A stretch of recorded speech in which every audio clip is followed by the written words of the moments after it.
A brief history of Canada's prime ministers. Canada's journey has been shaped by 24 prime ministers, from nation builders to reformers to modern economists.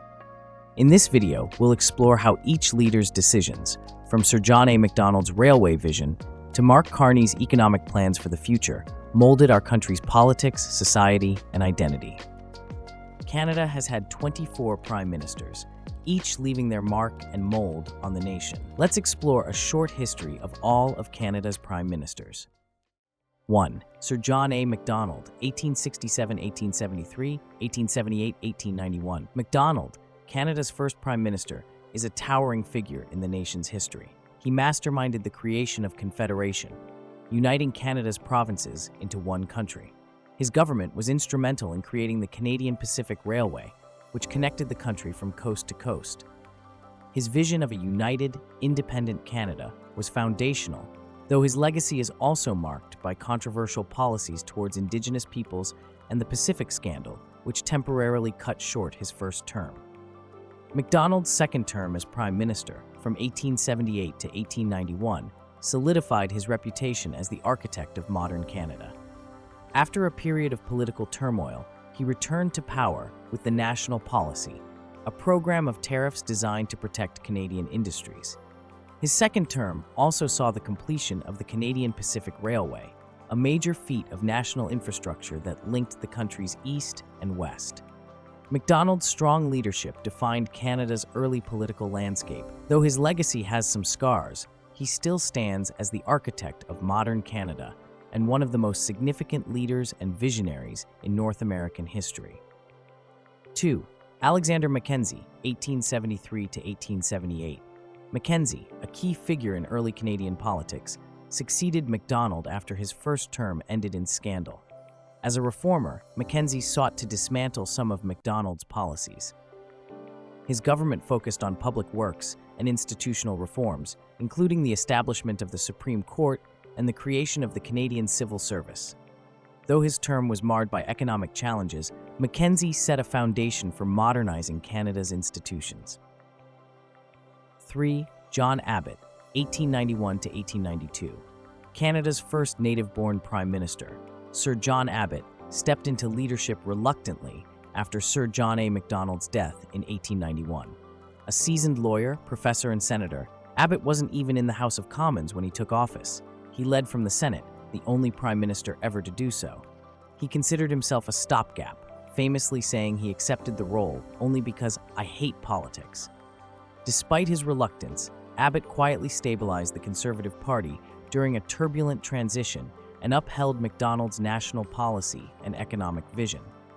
Ill health forced him to resign in late 1892, but his steady hand kept the ship of state afloat at a critical moment in Canada's early history. 4. John Thompson, 1892 to 1894. John Thompson served only 2 years as Prime Minister, but he left a lasting mark. A brilliant legal mind and former Justice Minister, he oversaw the completion of Canada's first criminal code, an essential step in building a modern legal system. Thompson also worked to improve trade relations and strengthen ties with Britain, signaling Canada's growing international presence.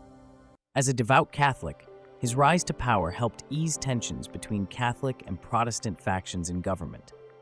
Tragically, he died suddenly of a heart attack at Windsor Castle in 1894, just moments after being sworn into the Imperial Privy Council by Queen Victoria.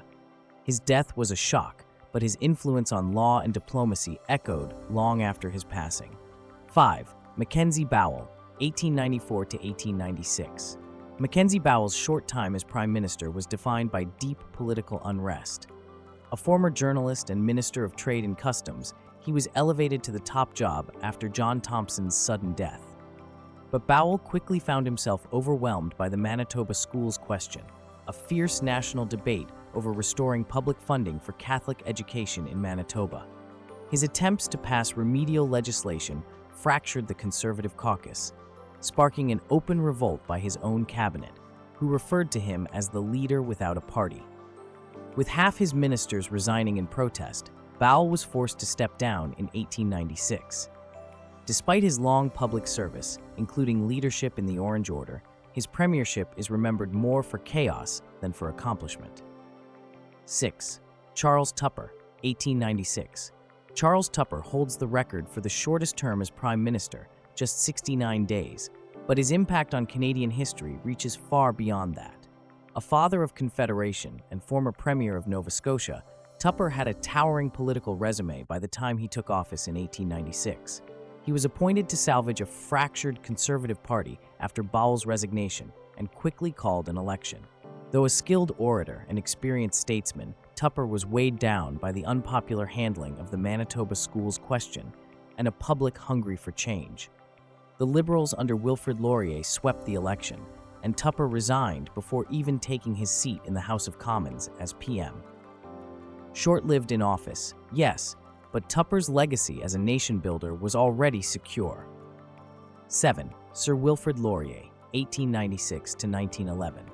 Sir Wilfrid Laurier was Canada's first Francophone Prime Minister, and one of its most beloved. Known for his eloquence and optimism, Laurier believed passionately in balancing French and English interests and forging national unity through compromise. During his 15-year tenure, he presided over an era of massive growth. Immigration soared, the West was opened for settlement, and Alberta and Saskatchewan were created as provinces in 1905. Laurier also promoted economic expansion through railways and trade. But his sunny vision had limits.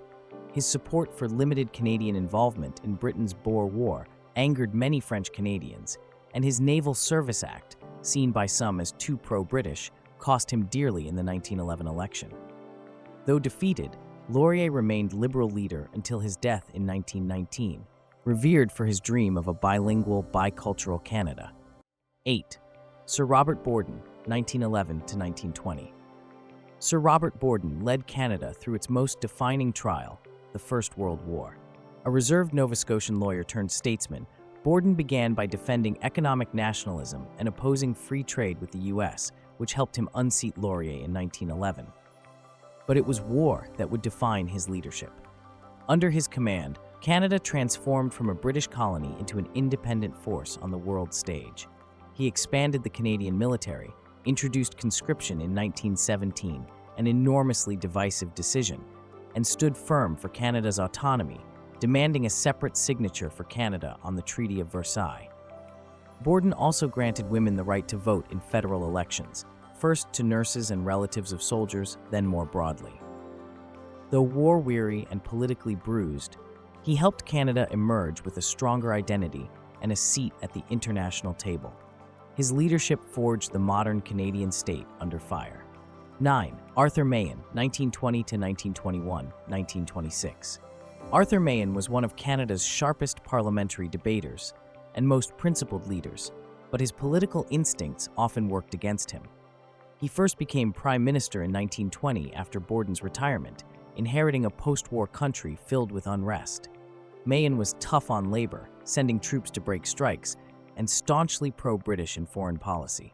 His support for conscription and stern responses to dissent alienated Quebec and working-class voters, and in the 1921 election, his Conservatives were crushed by Mackenzie King's Liberals.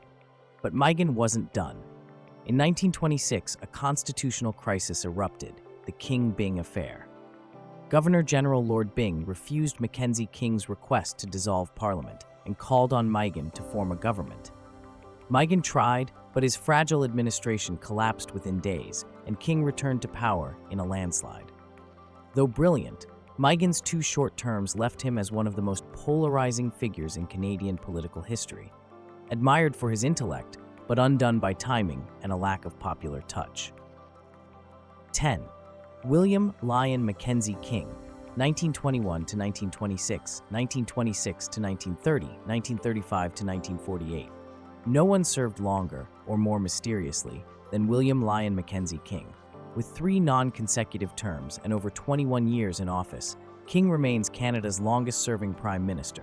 Quiet, scholarly, and deeply cautious, King was a master of political survival.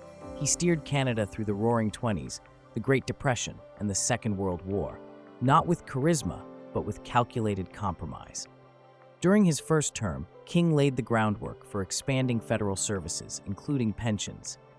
In his second, he won a major victory in the King-Byng affair, defending Canadian autonomy by challenging the Governor-General's power to dismiss a sitting PM, an event that pushed Canada closer to full sovereignty. King's third term was the most consequential. He led Canada through World War II with a strategy of limited conscription. Conscription if necessary, but not necessarily conscription, balancing English and French divisions. Under his leadership, Canada became a founding member of the United Nations and emerged from war as a modern middle power.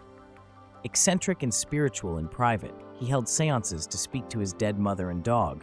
King remains an enigma, emotionally reserved, politically shrewd, and unmatched in longevity and legacy. 11. Richard Bedford Bennett, 1930 to 1935.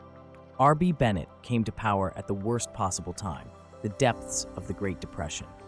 A wealthy Alberta-based businessman and hard-edged conservative, Bennett promised bold action and prosperity, but instead faced record unemployment, collapsing farms, and widespread suffering. His government created relief camps for jobless men and imposed tariffs to protect Canadian industries, but the measures often fell short. In 1935, as the crisis deepened and public unrest grew, Bennett made a dramatic turn. He proposed a New Deal for Canada, inspired by Roosevelt's reforms in the U.S., including unemployment insurance and minimum wages. But it was too little, too late. His image as an out-of-touch millionaire, holed up in the Chateau Laurier, writing sympathy letters and handing out personal checks, couldn't match the public mood. He was swept out of office in a Liberal landslide. Bennett left for England after his defeat and never returned to Canada. Though his leadership was marked by hardship and failed reforms, he laid early groundwork for the social safety nets that would emerge later under Mackenzie King. 12. Louis St Laurent, 1948 to 1957. Louis St Laurent, often called Uncle Louis, brought dignity, calm, and a modernizing touch to Canadian politics in the post-war years. A respected lawyer from Quebec and Mackenzie King's handpicked successor, St Laurent led with quiet confidence. He expanded Canada's international role, joining NATO in 1949 and sending troops to Korea, signaling that Canada was now a global player. Domestically, his government was transformative. He oversaw Newfoundland's entry into Confederation, making it Canada's 10th province. He pushed forward massive infrastructure projects, the Trans-Canada Highway, the St. Lawrence Seaway, and boosted federal spending on health, education, and equalization payments. Under his leadership, Canadian nationalism grew stronger and prosperity defined the era. But his later years saw growing tension over inflation and rising public expectations. In 1957, his Liberals lost to a resurgent progressive conservative party under John Defenbaker. Though St. Laurent was never a fiery orator, he modernized both Canada and the Liberal Party and left behind a country more confident in its role at home and abroad. 13. John G. Defenbaker, 1957 to 1963. John Defenbaker brought Prairie Thunder to Parliament Hill. Charismatic, dramatic, and deeply populist, he became the first progressive conservative to win a majority government in decades. His 1958 landslide remains one of the biggest in Canadian history. Defenbaker championed One Canada, a vision of national unity that emphasized individual freedom and equality, regardless of region, race, or language. He was a trailblazer in civil rights, appointing the first Indigenous senator and first female cabinet minister, and passing the landmark Canadian Bill of Rights in 1960. He was also a staunch defender of Canadian sovereignty, standing up to U.S. pressure during the Cold War, even refusing to accept American nuclear warheads on Canadian soil, a decision that split his cabinet and helped lead to his downfall. Economic trouble and internal party fractures weakened his grip, and in 1963 he lost to Lester Pearson. But Defenbaker remains a towering figure, a fiery defender of principle, a voice for the underdog, and a prime minister who helped redefine Canadian identity. 14. Lester B. Pearson, 1963 to 1968. Lester B. Pearson may have spoken softly, but his legacy roars. A career diplomat and Nobel Peace Prize winner, Pearson brought calm competence to Canadian politics during a time of social transformation. Though he never won a majority, his minority governments were among the most productive in Canadian history. Pearson introduced universal health care, the Canada Pension Plan, and student loans, cornerstones of the modern welfare state. He created the modern Canadian flag in 1965, replacing the Union Jack and red ensign with the red maple leaf, a bold step toward forging a distinct Canadian identity. Under his leadership, bilingualism and biculturalism began taking shape as official policy, helping to ease growing tensions with Quebec. On the world stage, Pearson was already legendary for inventing modern peacekeeping during the Suez Crisis, a contribution that earned him the Nobel Prize in 1957. As Prime Minister, he strengthened Canada's role as a mediator and moral voice globally. Pearson retired in 1968, passing the torch to a political phenomenon. 15. Pierre Elliot Trudeau, 1968 to 1979, 1980, 1984. Pierre Trudeau didn't just lead Canada, he electrified it. Charismatic, intellectual, and unapologetically bold, Trudeau swept into power in 1968 on a wave of Trudeau-mania, capturing the imagination of a new generation. A constitutional lawyer and philosopher at heart, Trudeau's mission was to modernize Canada, centralize power in Ottawa, and build a country rooted in bilingualism, multiculturalism, and individual rights. In his first term, he faced off against the FLQ during the October Crisis of 1970, invoking the War Measures Act, the only peacetime use in Canadian history, with his famously icy response, "Just watch me." His government established official bilingualism, introduced multiculturalism as policy, and pursued a just society rooted in individual freedoms. After a short defeat by Joe Clark in 1979, Trudeau roared back in 1980, winning another majority. That second term produced his crowning achievement, the patriation of the Canadian Constitution in 1982 and the introduction of the Charter of Rights and Freedoms, permanently embedding civil liberties in Canadian law. Though often accused of being aloof and dismissive of the West, especially with his controversial national energy program, Trudeau reshaped Canada's identity, leaving behind a country more confident in its independence, values, and place in the world. 16. Joe Clark, 1979 to 1980. Joe Clark became Prime Minister at just 39, the youngest in Canadian history at the time, and he did it by toppling Pierre Trudeau in 1979. But his time at the top was brief. Leading a shaky progressive conservative minority, Clark promised to govern boldly as if he had a majority. That gamble cost him dearly. His government introduced a controversial budget that included a gas tax during a time of economic strain, and within months, it was defeated on a confidence vote. Clark refused to form coalitions or make deals, and the government fell. Trudeau returned in a snap election, and Clark's term ended after just 272 days. Despite his short tenure, Clark's political legacy is far from insignificant. He later served as Foreign Affairs Minister and returned to lead the PCs again in the early 2000s. His integrity, decency, and emphasis on consensus politics won respect across party lines, even if his premiership was over almost as quickly as it began. 17. John Turner, 1984. John Turner had one of the shortest and most tumultuous runs as Prime Minister. A star Liberal finance minister in the 1970s, Turner left politics at his peak, only to return in 1984 after Pierre Trudeau's retirement. But the comeback was rocky from the start. Turner inherited a Liberal Party worn down by scandal and fatigue, and his decision to honor a raft of Trudeau's late-term patronage appointments made him look weak, something Brian Mulroney exploited masterfully in the 1984 leaders' debate with the famous line, "You had an option, sir." The result? A crushing defeat. Turner's Liberals were reduced to just 40 seats in one of the biggest electoral losses in Canadian history. Though he remained Liberal leader for a few more years, his brief time as Prime Minister is often seen as a missed opportunity, an example of political timing gone wrong. 18. Brian Mulroney, 1984 to 1993. Brian Mulroney came to power in a landslide and left with his party in ruins. But in between, he reshaped the Canadian political and economic landscape more than almost any leader before him. A charismatic Quebec-born lawyer and business executive, Mulroney united English and French Canada under the Progressive Conservative banner in 1984, winning the biggest majority in Canadian history. His government was ambitious. He negotiated the Canada-US Free Trade Agreement, which laid the groundwork for NAFTA. transforming the economy and binding Canada closer to its largest trading partner. He also implemented the Goods and Services Tax, GST, a deeply unpopular but fiscally important reform that helped reduce the deficit.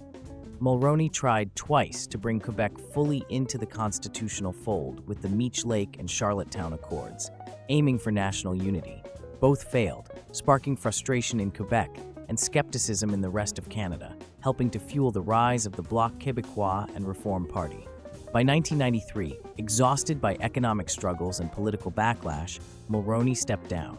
Though he left office unpopular, time has burnished his legacy as a bold, risk-taking reformer whose decisions continue to shape the country.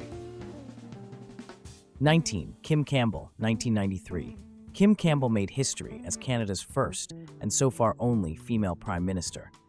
A sharp, articulate cabinet minister under Brian Mulroney, she inherited a party in crisis and a country weary of conservative rule. When she took office in June 1993, there was a sense of excitement and change, but the clock was ticking. In the fall election, the Progressive Conservatives were decimated. Campbell's campaign stumbled amid economic anxiety and voter fatigue, and the party collapsed from 154 seats to just 2, the worst defeat in Canadian history. Despite her intelligence and tenacity, Campbell's term lasted only 132 days. Yet her legacy shouldn't be dismissed. She broke a massive glass ceiling, and her later work in global democracy and governance earned international respect. Campbell's fall wasn't just about her. It was about a party paying the price for a decade of controversial reforms. 20. Jean Chretien, 1993 to 2003. Jean Chretien was the scrappy, wisecracking street fighter from Shawinigan, who became one of Canada's most durable and decisive prime ministers. A longtime Liberal insider with decades of political experience, Chretien returned his party to power in 1993 with a commanding majority, just as the Progressive Conservatives collapsed. Chretien's decade in office was marked by fiscal discipline and political stability. He and Finance Minister Paul Martin eliminated a massive federal deficit, ushering in years of economic growth and budget surpluses. He also kept Canada out of the 2003 Iraq War, despite intense pressure from allies, arguing that military action needed clear UN support, a move that boosted his international standing. Domestically, Chretien shepherded the country through the razor-thin 1995 Quebec referendum, where Canada nearly split apart. His tough post-referendum approach, including the Clarity Act, made future secession attempts more difficult. Yet his leadership wasn't without controversy. His feud with Paul Martin created a rift in the Liberal Party, and the sponsorship scandal that surfaced after his departure damaged the Liberals' reputation. Still, Chretien's mix of political instinct, populist style, and unshakable confidence helped define the post-Cold War era in Canada and kept the country united during some of its most precarious moments. 21. Paul Martin, 2003 to 2006. Paul Martin waited years in the wings, the architect of Canada's balanced budgets and economic turnaround under Chretien, only to find that the top job came with far more turbulence than triumph. When he finally became Prime Minister in 2003, expectations were sky high. But almost immediately, he was bogged down by internal party rifts and external scandals. Martin had been a brilliant finance minister, slashing deficits, reforming social programs, and restoring Canada's global economic credibility. As PM, he focused on ambitious priorities: healthcare reform, Indigenous rights, and global poverty reduction. He signed the Kelowna Accord, which promised $5 billion for Indigenous communities and committed Canada to the Kyoto Protocol, signaling strong environmental intentions. But the sponsorship scandal, a leftover from the Chretien era, haunted his government. It tainted the Liberals' brand, even though Martin wasn't personally involved. Meanwhile, his attempt to unify a fractured party only deepened the divide. In the 2006 election, Martin lost to Stephen Harper's Conservatives. Though his tenure was brief, Martin is remembered as a principled leader whose best ideas were often overshadowed by the baggage he inherited and the timing he couldn't control. 22. Stephen Harper, 2006 to 2015. Stephen Harper was the architect of a modern conservative era in Canada. Disciplined, strategic, and unapologetically ideological, a founding figure of the Conservative Party of Canada, which he helped unite from the remnants of the Reform and Progressive Conservative parties. Harper came to power in 2006, promising accountability, smaller government, and strong leadership. He governed first in minority, then secured a majority in 2011. Under Harper, Canada weathered the 2008 global financial crisis better than most, thanks to stable banks and cautious fiscal policy. He cut the GST, overhauled immigration policy, and took a firm stance on law and order issues.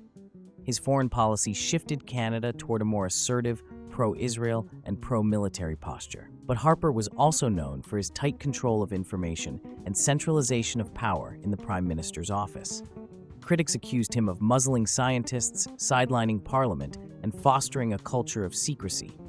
His government also clashed with Indigenous communities over environmental concerns, especially in the oil sands and pipeline debates.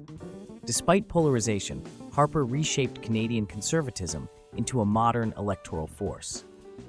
In 2015, he lost to Justin Trudeau, whose campaign offered a stark contrast: openness, optimism, and generational change. 23. Justin Trudeau, 2015-2025.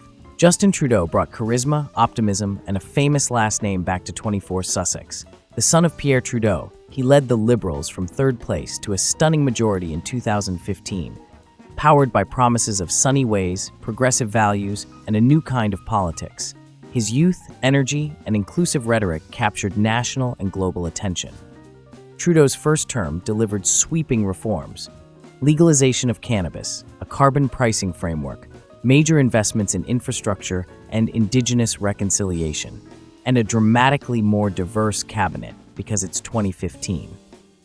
He also introduced the Canada Child Benefit, which helped reduce child poverty, and he led the country through an ambitious climate agenda while navigating rising tensions over pipeline development and environmental policy.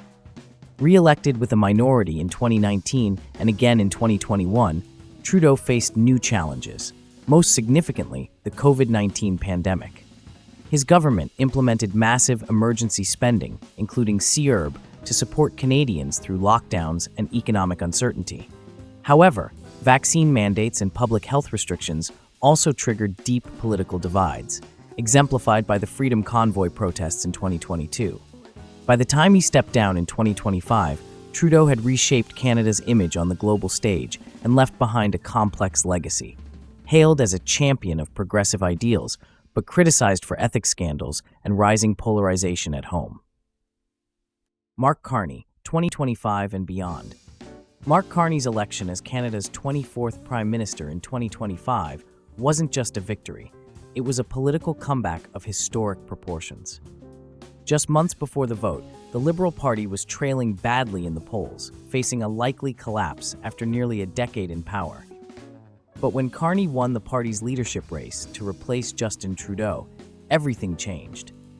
With no prior elected experience, but a sterling global resume, he brought credibility, calm, and a clear break from the political noise. The campaign that followed was one of the most dramatic in recent memory. Conservative leader Pierre, riding high in the polls, framed the election as a reckoning, slamming the Liberals for inflation, housing costs, and overreach. Carney, by contrast, stayed measured and focused, positioning himself as the serious alternative to rising populism. He leaned on his international experience, warning of the risks of economic volatility and promising to rebuild trust in institutions. His message, rooted in competence, pragmatism, and global perspective, gradually cut through. Carney's push for stronger European alliances and a more stable domestic economy resonated with voters looking for steady leadership in an uncertain world. In a stunning turnaround, the Liberals surged in the final stretch, clinching a minority government few thought possible. It wasn't just a win for the party, it was a comeback story, led by a candidate who'd never run for office, but proved that experience, integrity, and a steady hand can still move a nation. And there you have it, 24 prime ministers, each leaving their mark on Canada's ever-evolving story. From Macdonald's railways to Trudeau's global stage, from economic crises to culture wars, these leaders shaped not only policy but identity. Some inspired unity, others sparked division, but all steered the ship through calm and storm alike. Today, as Mark Carney takes the helm, Canada once again faces a crossroads. But if history teaches us anything, it's that this country, vast, diverse, and resilient, has always found a way forward. Please like and subscribe for more videos about Canada.